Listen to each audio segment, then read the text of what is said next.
Blood News Updates. Mga balita ngayon, higit 47.6 million pesos na halaga ng hinihinalang shabu na sabat sa isang African sa NAIA. Dalawang Vietnamese nationals timbog sa iligal na pagpapractice ng medical operation. Higit 1,000 kabahayan sa bansa makikinabang sa 2025 electrification project ng DOE at 5 electric cooperatives. Ako po si Cesar Soriano para ihatid ang nangungunang mga balita sa buong kapuluan ngayon. Nasabat ng Bureau of Customs o BOC ang higit 7 kilo ng shabu sa isang South African passenger sa Ninoy Aquino International Airport o NAIA Terminal 3 kamakailan.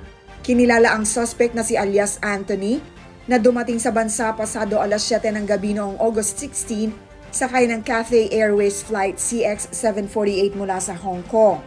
Kahina-hinala umano ang bagahe ng suspect nang idaan sa inspeksyon at nang halongkatin nito na-recover ang higit 7,000 gramo ng hinihinalang shabu na may kabuang halagang 47.634 million pesos. Mahaharap ang South African sa kasong paglabag sa Republic Act No. 9165 o ang Comprehensive Dangerous Drugs Act of 2002 at Republic Act 10863 o ang Customs Modernization and Tariff Act.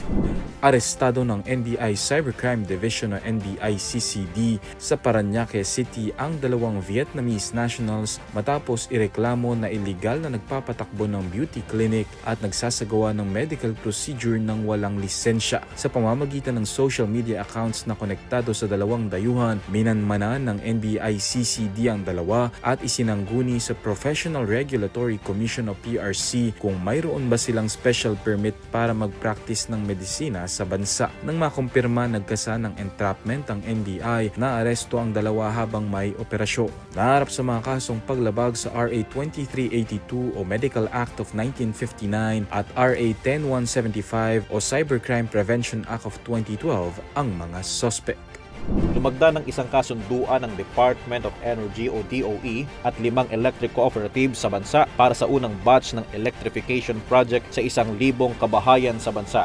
Katuwang ng DOE sa nasabing proyekto ang Aklan Electric Cooperative Incorporated, Aurora Electric Cooperative Incorporated, La Union Electric Cooperative Incorporated, Quezon 2 Electric Cooperative Incorporated at Southern Leyte Electric Cooperative.